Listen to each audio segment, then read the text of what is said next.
गेले 2 दिवस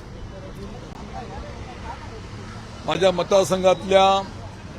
राजापूर तालुक्यातल्या कार्यकारिणीशी, राजापूर तालुक्यातल्या आमच्या सर्व पदाधिकाऱ्यांशी चर्चा झाली, त्यांच्या भावना समजून घेतल्या।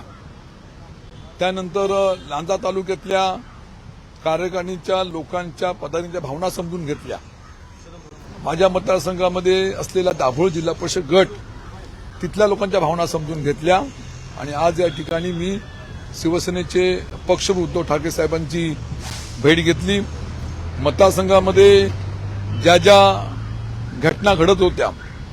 ज्या ज्या गोष्टी त्या ठिकाणी आमच्या पदाधिकाऱ्यांनी मला सांगितल्या आणि त्या लोकांच्या भावना मी आज या ठिकाणी माझे मुंबईतले जे संपर्क प्रमुख आहेत त्यांच्या माध्यमातून त्या भावना उद्धव साहेबांपर्यंत पोहोचवलेल्या आहेत। उद्धव साहेबांनी त्या आमच्या असलेल्या सर्व मतदारसंघातल्या पराभवाला काढून असलेल्या घटना ऐकून घेतल्या आणि त्या बाबतीमध्ये नक्कीच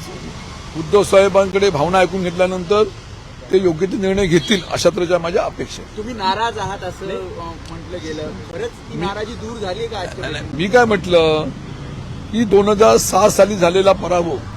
पोटनिवडणुकीचा आणि 2024 सालचा झालेला आत्ताचा पराभव, या पराभवामध्ये खूप फरक आहे आणि म्हणून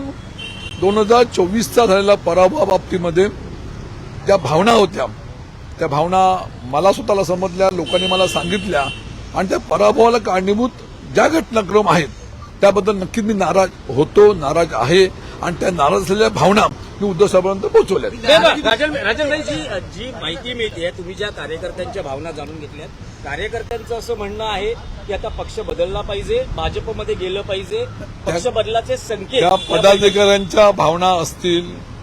त्यांनी त्यांची मतं मांडली असतील आणि या सर्वांच्या माहितीचा सारांश आणि संपूर्ण घटनाक्रम मी शिवसेना पक्षप्रमुखांकडे मांडलेले आहेत। त्यांनी माझ्या त्या भावना ऐकून घेतलेल्या आहेत आणि निश्चितपणे मला या बाबतीमध्ये समाधान आज या ठिकाणी की उद्धव साहेबांनी माझ्या भावना, तिथे संजय राऊत साहेब शिवसेना नेते होते, शिवसेनेचे अरविंद सावंत साहेब होते, स्वतः आमचे सचिव मिलिंद नार्वेकर होते, यांच्यासमोर या भावना मी व्यक्त केलेल्या आहेत आणि म्हणून माझ्या मनातलं जे दुःख होतं, वेदना होता, नाराजी होती, या भावना होत्या मी त्यांच्यापर्यंत पोहोचवलेल्या आहेत।